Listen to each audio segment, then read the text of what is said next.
Hello everyone, क्या हाल चाल है सभी के। आई होप आप सभी अच्छे होंगे और अच्छे से पढ़ाई लिखाई कर रहे होंगे। माई सेल्फ अविनेश सिंह और स्वागत करता हूँ इंजीनियर्स अड्डा 24/7 में सभी का। तो जैसे कि आप जानते हैं दोस्तों, पीजीसीएल डीटी की वैकेंसी आ चुकी है ना, पावर ग्रिड की। बहुत ही अच्छी खासी वैकेंसी है ना, शानदार और एक जानदार वैकेंसी है। और अगर नंबर्स की बात करें तो भाई इलेक्ट्रिकल का नंबर्स बहुत अच्छा, और कितने हैं आपका 344 है ना। 344 वैकेंसी किसके लिए? Only for electrical. सिविल के लिए भी लगभग 68 वैकेंसीज हैं और इलेक्ट्रॉनिक्स के लिए भी वैकेंसी है। तो इस वीडियो हम लोग बात करेंगे पीजीसीएल डीटी इलेक्ट्रिकल के लिए किस तरीके से आप यहाँ पे प्रिपरेशन कर सकते हैं जीरो लेवल से हीरो लेवल की तरफ। तो दोस्तों, जैसे मान लीजिए सबसे पहले हमारे पास जैसे कोई एग्जाम है ना, तो यहाँ पे ऐसा कौन सा फैक्टर है जिसके बारे में हमें पता होना चाहिए। अब देखो यहाँ पे अगर मान लीजिए आप युद्ध करने जा रहे हैं और आपको अपने शत्रु के बारे में नहीं पता है, तो कहाँ आप उखाड़ोगे जाकर यहाँ पे ना, कुछ नहीं कर पाओगे आप। तो सबसे पहले हमें किसके बारे में पता होना चाहिए गाइस? जिस चीज को हम करने जा रहे हैं दैट इज द एग्जाम। और यहाँ पे जो हमारा एग्जाम है इसका पैटर्न क्या है ना। एग्जाम और एग्जाम का पैटर्न यहाँ पे क्या है। तो एग्जाम अगर पैटर्न की मैं बात करूँ तो हमें पता है कि यहाँ पे 120 क्वेश्चन किसके आएंगे गाइस? टेक्निकल के आएंगे। और यहाँ पे आपके जो 50 क्वेश्चन है, 50 क्वेश्चन किसके आएंगे हमारे पास में? नॉन टेक के आएंगे।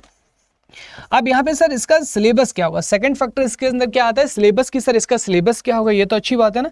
तो 170 क्वेश्चन है, 170 क्वेश्चन में से आपका डिवीजन भी मैंने बता दिया। तो यहाँ पे अब देखो टेक का सिलेबस क्या है, इसके ऊपर मैं ऑलरेडी वीडियो कर चुका हूँ, चैनल पे पड़ी हुई, आप लोग देख सकते हैं जाके। नॉन टेक का आपको बता देता हूँ कि नॉन टेक में यहाँ पे देखिए आपका जीएस नहीं है ना, जीएस जी के नहीं है। क्या क्या हमारे पास में?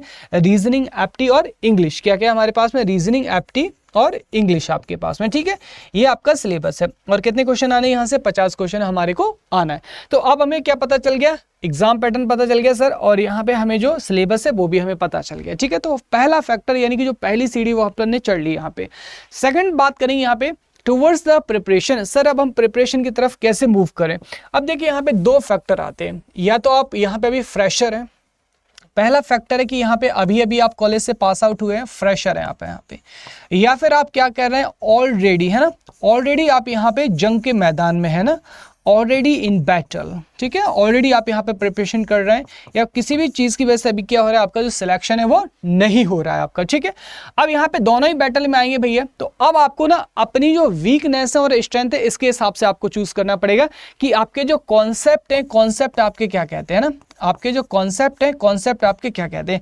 अब कॉन्सेप्ट की अगर मैं बात करूं तो यहाँ पे डिफरेंट थिंग्स हमारे पास में आ जाती हैं कि आपका जो बेसिक कॉन्सेप्ट है वो कैसा है, एडवांस कॉन्सेप्ट है वो कैसा है, न्यूमेरिकल के ऊपर आपकी अप्रोच कैसी है, थ्योरेटिकल के ऊपर अप्रोच आपकी कैसी है, नॉन टेक आपके पास में कैसा है, और आपकी जो पढ़ने की कैपेबिलिटी है वो क्या है। तो ये सारे फैक्टर्स के ऊपर क्या करेगा, हमारा एग्जाम का प्रिपरेशन डिपेंड करता है।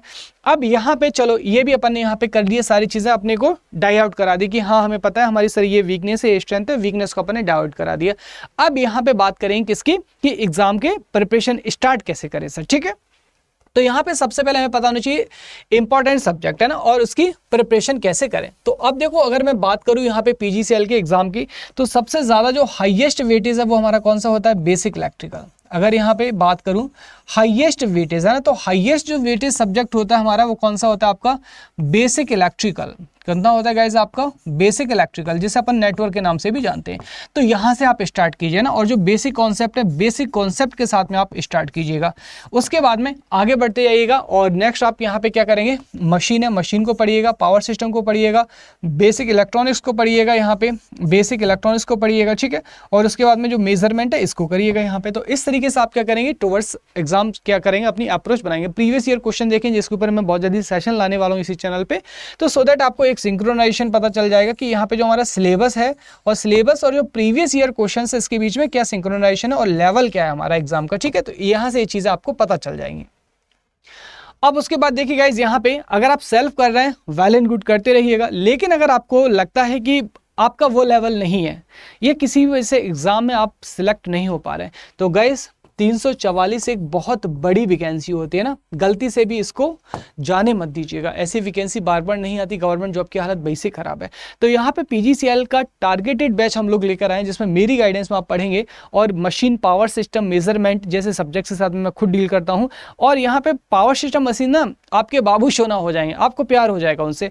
अब आप में से कुछ लोग कहते हैं सर यहाँ पे बैच इनरोल करने में बड़ी दिक्कत आती है, तो इनरोल कैसे करें? चलो मैं आपको लाइव दिखा देता हूँ कैसे इनरोल करना है बेटा। आपको सिंपल अड्डा 24/7 की साइड में जाना है, और अड्डा 24/7 की साइड में जाके आपको क्या करना है? सिंपल यहाँ पे सर्च करना है। सर्च करेंगे आप यहाँ पे सीधा, और यहाँ पे सर्च करने के बाद यहाँ पे सीधा ऑल कोर्सेज में जाइएगा, ठीक है। ऑल कोर्सेज में जाएंगे गाइज, यहाँ पे आप ऑल कोर्सेज में जाने के बाद AJE एग्जाम में सेलेक्ट करेंगे और अपनी प्यारी सी ब्रांच इलेक्ट्रिकल इंजीनियरिंग को सेलेक्ट कर लेंगे। अभी महापैक पे डबल वैलिडिटी चल रहा है, तो आप इसमें भी एनरोल कर सकते हैं। इसमें PGCL SSC JEE सारी बैच आपके क्या होते हैं, आपके ऑलरेडी लगे होते हैं, तो यहाँ पे महापैक में ऑल इन वन आपको मिल जाता है। बाकी आप यहाँ पे जो PGCL पे क्लिक करेंगे तो यहाँ पे देखिए ये आपको खुल जाएगा इस तरीके का थंबनेल। यहाँ पे 2800 आपको कुछ 2805 रुपये आपको दे रहे हैं, लेकिन 2800 रुपये भी आपको बेटा नहीं देने हैं। आप बाय नाउ पे जाएंगे, बाय नाउ पे सिंपल कोड यूज करेंगे Y433, प्यारा सा कोड है ना। जैसे आप इसको कोड को यूज करेंगे, देखिए 2800 किस में कन्वर्ट हो गया आपका, 2800 जो है मात्र आपका यहाँ पे 2500 रुपए में कन्वर्ट हो जाता है। कोड किस पे, Y433 कोड लगाने पे। ध्यान रहे गाइस, ये कोड मेरी गाइडेंस के लिए बहुत ज़रूरत है। अगर आप कोई दूसरा कोड यूज़ करते हैं, आप मेरी गाइडेंस से बाहर चले जाएंगे, ठीक है। तो आप इसी कोड का यूज़ कीजिएगा और जल्दी से एनरोल कीजिएगा, तो इस बार PGCIL पार बच के ना जाने पाए। Thank you so much everyone. अगर इन्फॉर्मेशन आपको अच्छी लगे, प्रिपरेशन के जो टिप्स दिए मैंने अगर अच्छे लगे, तो प्लीज़ अपने दोस्तों के साथ भी जरूर शेयर कीजिएगा। Thank you so much everyone.